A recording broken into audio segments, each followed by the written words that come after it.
السلام علیکم، یہ ہے آئینہ اور میں ہوں محمد طاہر۔ انصاف کے بغیر معاشرے اپنی بقا کے مسئلے سے دوچار ہو جاتے ہیں۔ پاکستان میں ججز بھی انصاف کا تقاضا کر رہے ہیں۔ آج سندھ ہائی کورٹ میں ایک عجیب و غریب منظر دیکھنے کو ملا جب جسٹس طارق محمود جہانگیری صاحب جعلی ڈگری کیس کے ایک معاملے میں اپنے برادر ججز کے سامنے پیش ہوئے۔ بدقسمتی یہ تھی کہ جسٹس طارق محمود جہانگیری کی سنوائی خود ان کے برادر ججز کرنے کو تیار نہیں تھے۔ آج جو بینچ قائم تھا وہ جسٹس کے آغا اور جسٹس عدنان میمن صاحب کا تھا۔ اس بینچ میں پاکستان کا جو ہائبرڈ سسٹم ہے اور جو سندھ کی سسٹم مافیا ہے، دونوں کا ایک امتزاج ایک طرح سے متشکل ہو گیا تھا۔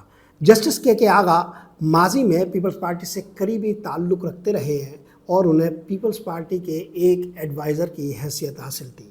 اب وہ سندھ ہائی کورٹ میں ایک جج ہیں، اور جن دنوں جسٹس قاضی فائز عیسیٰ صاحب کا تنازع تھا تب یہ بھی اپنی کچھ پراپرٹیز کو اخفا رکھنے کے حوالے سے ایک کیس کے شکار تھے۔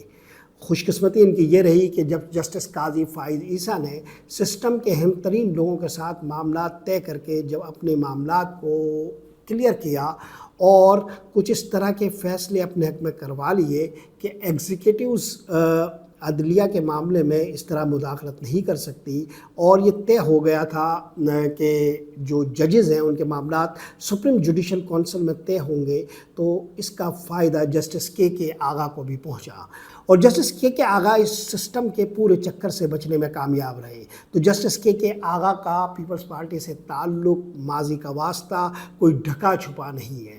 دوسرے جو جج ہیں عدنان میمن صاحب، وہ فاروق ایچ نائک کے جونیئر وکیل رہے ہیں، اور فاروق ایچ نائک ماضی میں پیپلز پارٹی کے وزیر قانون رہے ہیں۔ دلچسپ بات یہ ہے کہ جسٹس طارق محمود جہانگیری جو اپنے جعلی ڈگری کیس کے حوالے سے عدالتوں کے ان دنوں چکر کھا رہے ہیں، ان کا بھی تعلق ماضی میں پیپلز پارٹی سے اس طرح رہا ہے کہ جب فاروق ایچ نائک وزیر قانون تھے تو یہ ڈپٹی اٹارنی جنرل تھے، یعنی فاروق ایچ نائک ان کے ایک طرح سے باس تھے۔ لیکن جسٹس طارق محمود جہانگیری صاحب جب جج بنے، ان کے کچھ فیصلوں پر اعتراض تھا سسٹم کے لوگوں کو بھی، اور پیپلز پارٹی کے اندرونی حلقوں میں بھی ان کے حوالے سے بے چینی پائی جاتی تھی۔ آج اس کا ذکر انہوں نے برسر عدالت کر بھی دیا سندھ ہائی کورٹ میں ان ججز کے روبرو جن کا تعلق پیپلز پارٹی سے ہی ہے۔ جسٹس طارق محمود جہانگیری صاحب نے شاید مناسب سمجھا ہو کہ ان دو ججز کے سامنے ہی یہ بات کرنی چاہیے جو بنیادی طور پر پیپلز پارٹی سے تعلق رکھتے ہیں یا پیپلز پارٹی کے حوالے سے کوئی ماضی کی شناخت رکھتے ہیں، کیونکہ وہ خود بھی اسی دشت کی سیاحی کرتے رہے ہیں۔ انہوں نے کہا کہ میں جب جج بنا ہوں تو اس کے بعد سے میں نے اپنے ماضی کو پیچھے چھوڑ دیا تھا، اور جو بھی میرا ماضی رہا ہو، کرسی عدالت پر بیٹھ کر میں نے کوئی غلط فیصلہ نہیں کیا۔ انہوں نے کچھ فیصلوں کے حوالے بھی دیے جن میں فارم 47 اور فارم 45 کی اس حکومت کے حوالے سے جو معاملات ان کے سامنے آئے، اس میں انہوں نے فارم 45 کا مطالبہ کیا برسر عدالت۔ جسٹس طارق جہانگیری صاحب نے کچھ اور فیصلوں کا بھی ذکر کیا جس سے سسٹم ان سے ناراض تھا۔ انہوں نے جعلی ڈگری کیس کے ایک ٹریک ریکارڈ کو بھی بتایا کہ جب ماضی میں وہ ججز جو سسٹم کی بات نہیں مانتے تھے یا طاقتور لوگوں کی بات نہیں مانتے تھے یا طاقتور حلقوں کی بات نہیں سنتے تھے، تو انہیں بھی ایسے ہی کیسز کا سامنا کرنا پڑا۔ ان کی ڈگریوں سے بھی جعل سازیاں دریافت کی گئی، تو گویا وہ ڈگری کے جعلی معاملے کو ایک پیٹرن کے طور پر پیش کر رہے تھے۔ اس حوالے سے انہوں نے دو مثالیں بھی دی۔ الغرض جسٹس طارق محمود جہانگیری نے اپنا کیس پوری طاقت سے رکھنے کی کوشش کی، اگرچہ جب وہ بات کرنے کی کوشش کر رہے تھے تو جسٹس کے آغا اور جسٹس عدنان میمن ان کو سننے کے لیے تیار نہیں تھے۔ اس کے باوجود جسٹس طارق محمود جہانگیری عدالت میں یہ ریکارڈ پیش کرنے میں کامیاب رہے یا اپنی بات کہنے میں کامیاب رہے کہ ان کے امتحانات بالکل درست تھے اور انہوں نے کہیں بھی کوئی قانون کی خلاف ورزی نہیں کی۔ وہ عدالت میں ایک طاقتور شخصیت کا ذکر بھی کرتے رہے، اور اس حوالے سے جو انہوں نے باتیں کہی وہ وہاں موجود لوگوں نے بہت غور سے سنی۔ اگرچہ یہ عدالت ان کو سننے کے لیے تیار نہ تھی، مگر پھر بھی جسٹس طارق محمود جہانگیری یہ کہنے میں کامیاب رہے کہ انہوں نے جو امتحان پاس کیا ہے وہ بالکل ٹھیک کیا ہے، وہ تمام پرچوں میں بیٹھے ہیں اور ان پر جو الزام لگایا گیا ہے وہ بالکل غلط ہے۔ جسٹس طارق محمود جہانگیری نے اس موقع پر ایک طاقتور شخصیت کا بھی ذکر کیا جو وہاں موجود لوگوں نے بہت توجہ سے سنا۔ اگر آپ اس عدالت کے معاملے کو دیکھیں تو اس میں 3 ایسی چیزیں ہوئی ہے جو کافی مشکوک ہے۔ ایک تو یہ کیس 30 ستمبر کو زیر سماعت آنا تھا، مگر اس کو خرگوش کے پیر لگائے گئے اور 25 تاریخ یعنی آج بروز جمعرات کو یہ کیس رکھا گیا۔ دوسرا معاملہ یہ ہوا تھا کہ اس عدالت نے دلچسپی ظاہر کی تھی اور خود اس کیس کو اپنے آگے لگوایا تھا، جس کا ذکر بیرسٹر صلاح الدین صاحب نے کیا۔ اور تیسری بات یہ کہ یہ ججز جو کیس سن رہے تھے وہ واضح ٹلٹڈ تھے، ان کا واضح ایگزیکٹوز کی طرف جھکاؤ تھا اور وہ اس کیس میں میرٹ پر نہیں جا رہے تھے۔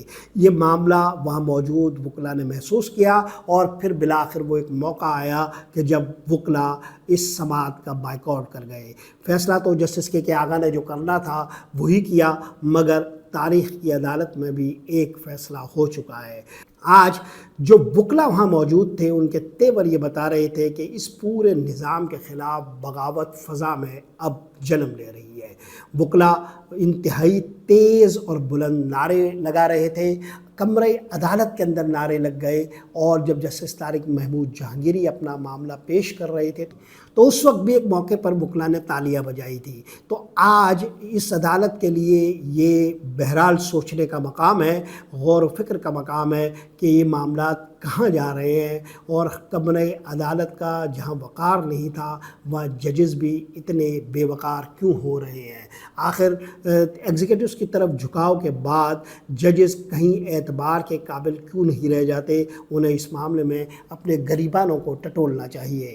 آج وکلا جب نعرے لگا رہے تھے تو وہ نعرے جس قسم کا خروش رکھتے تھے، جس قسم کا جوش ان کے چہروں پر تھا، اس سے یہ لگ رہا تھا کہ حالات کسی اور سمت کی طرف بہنے والے ہیں۔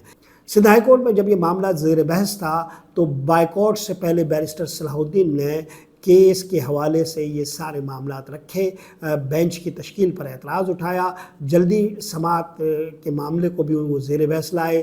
ایک موقع پر فیصل صدیقی ایڈوکیٹ صاحب نے بھی بہت سارے معاملات کو اٹھایا، مگر ظاہر ہے بینچ ایک خاص رجحان رکھتا تھا اور ان کا جو ٹلٹ تھا وہ بالکل واضح تھا۔ چنانچہ وکلا کا بائیکاٹ بالکل نظر آ رہا تھا، پہلے سے ہی ایسا لگ رہا تھا کہ وکلا کسی بھی موقع پر اس عدالت کو چھوڑ جائیں گے۔ پاکستان میں بالکل یہ واضح ہو گیا ہے کہ عدلیہ، ایگزیکٹوز اور ہمارا جو نظام سیاست ہے یہ پورے کا پورا ایک ہائبرڈ شکل میں منظم ظلم کی تصویر پیش کر رہا ہے، جہاں ایک طرف ہماری حکومت، دوسری طرف عدلیہ اور تیسری طرف پاکستان کے تمام قومی ادارے ایک خاص سمت میں بہہ رہے ہیں اور عوام ایک دوسری سمت میں کھڑے سوچ رہے ہیں کہ یہ نظام انہیں کچھ دینے میں کیوں کامیاب نہیں ہو رہا، اور یہ نظام اس قدر اپاہج اور لولا لنگڑا کیوں ہے، فالج زدہ کیوں ہے، اور کیوں آخر طاقتور حلقے ہمیشہ اس ملک کو اپنی مرضی سے ہانکنے میں کامیاب رہتے ہیں۔ یہی سرگوشیاں سندھ ہائی کورٹ کے کوریڈورز میں بھی سنی گئی۔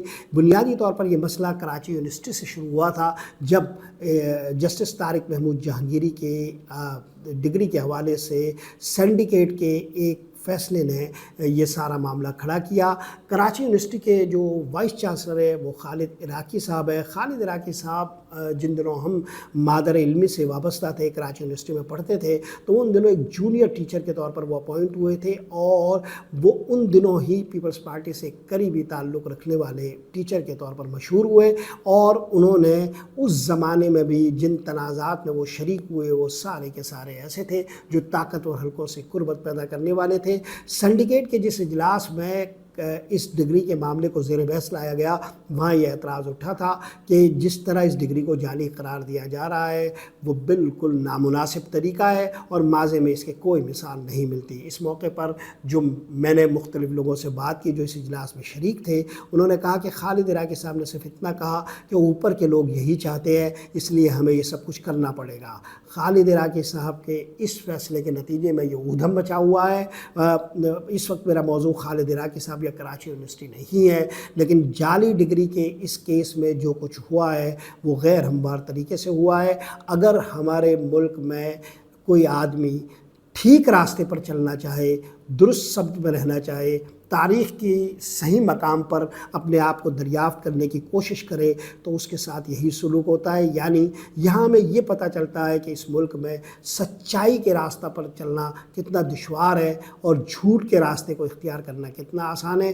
اگر جسٹس طارق محمود جہانگیری اس پورے نظام کی جو حرکیات ہے اس کا حصہ بن جائیں، اگر وہ بھی ایگزیکٹوز کی اس خواہش کے تابع ہو جائیں اور اگر وہ بھی کرسی عدالت پر بیٹھ کر جسٹس کے آغا کا روپ دھان لے تو ان کے خلاف یہ سارے معاملات ختم ہو جائیں گے۔ اگر وہ بھی جسٹس قاضی فائز عیسیٰ کی طرح اپنا رخ تبدیل کرے تو شاید ان کے لیے بھی عدالتوں کے یہ سارے جو معاملات ہیں، طاقت کے یہ جو سارے سوتے ہیں وہ ان کی سمت بہنے لگیں گے۔ لیکن چونکہ جسٹس طارق محمود جہانگیری یہ کہہ رہے ہیں کہ میں نے کرسی عدالت پر بیٹھ کر اپنے ماضی کو ایک طرف رکھ دیا اور میں نے انصاف کرنا چاہا، تو آج ہم دیکھ رہے ہیں کہ وہ بھی انہی معاملات، انہی مسائل کے شکار ہے جو اس ملک میں سچائی کی راہ پر چلنے والے کسی آدمی کے ساتھ ہوتے ہیں۔